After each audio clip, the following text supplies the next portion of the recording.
নমস্কাৰ বন্ধু বান্ধৱীসকল আমাৰ ৰাখিব চেনেলটোলৈ আপোনালোকক স্বাগতম জনাইছোঁ।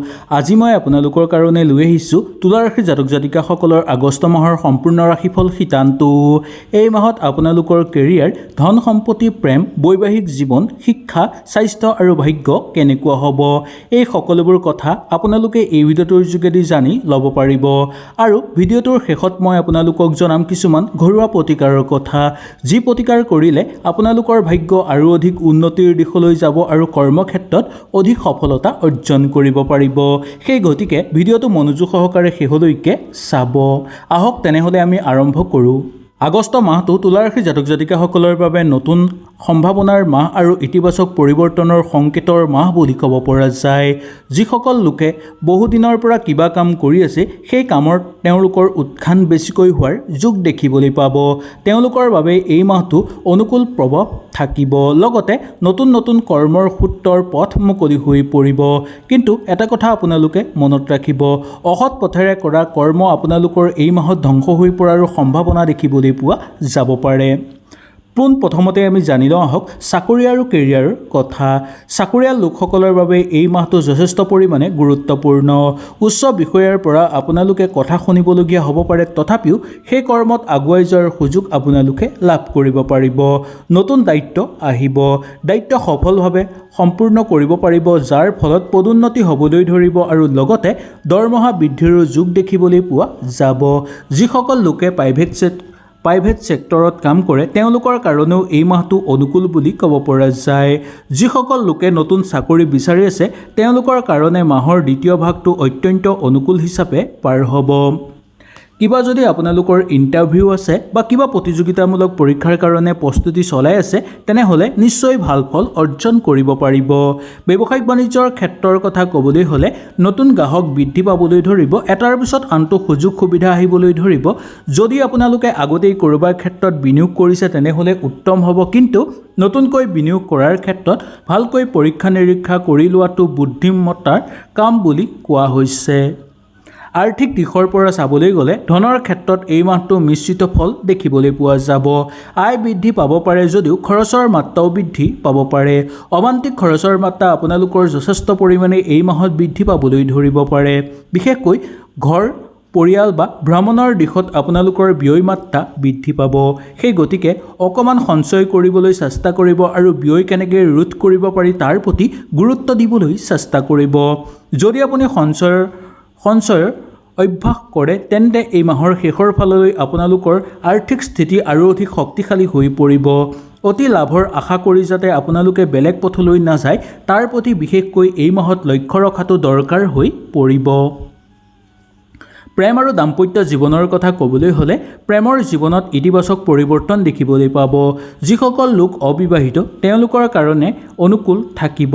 বিয়াৰ খবৰ তেওঁলোকৰ ঘৰত আহিব পাৰে, নাইবা কাৰোবাৰ ঘৰত যদি আপোনালোকে বিবাহৰ প্ৰস্তাৱ প্ৰেৰণ কৰিব বিচাৰে, তেনে ক্ষেত্ৰতো সুন্দৰভাৱে পাৰিব। বৈবাহিক জীৱনৰ ক্ষেত্ৰত জীৱনসংগীৰ সৈতে সময় অতিবাহিত কৰিব পাৰিব আৰু লগতে সংগসুখ অনুভৱ কৰিব পাৰিব।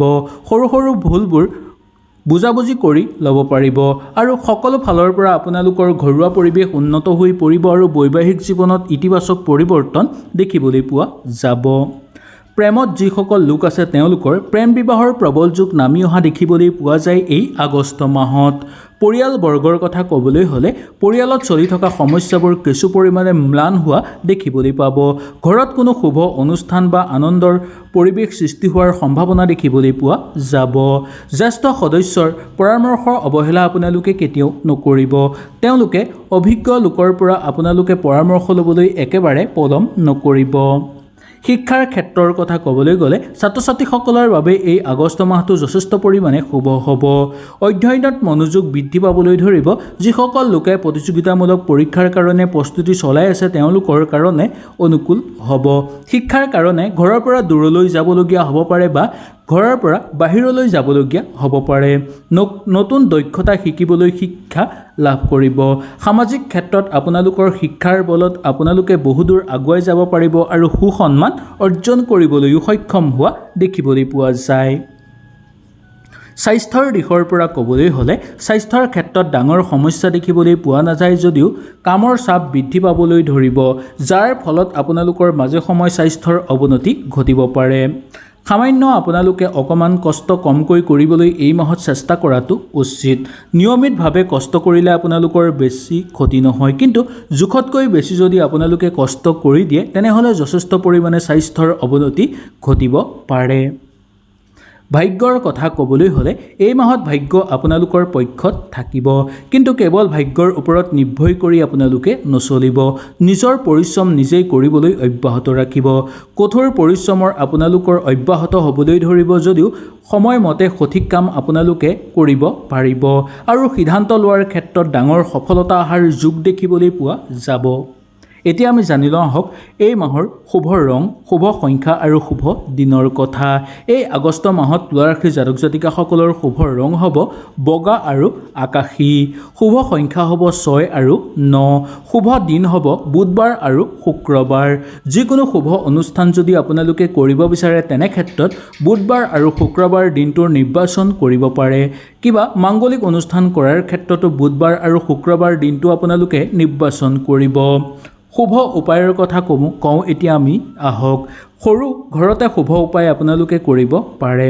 প্ৰতি শুক্ৰবাৰে যদি মা লক্ষ্মীৰ পূজা কৰে তেনেহ'লে আপোনালোকৰ ঘৰত সাক্ষাৎ মা লক্ষ্মীৰ আগমন হ'ব, যাৰ ফলত ঘৰৰ পৰা দুখ দৰিদ্ৰতা দূৰ হৈ পৰিবলৈ ধৰিব, অৰ্থৰ সঞ্চয় বৃদ্ধি পাবলৈ ধৰিব আৰু সকলো কৰ্মতে আপোনালোকে সফলতা অৰ্জন কৰিব পাৰিব। দুখীয়া মানুহক যদি আপোনালোকে চাউল, চেনি আৰু বগা কাপোৰ দান কৰে তেনেহ'লে অত্যন্ত উত্তম হ'ব।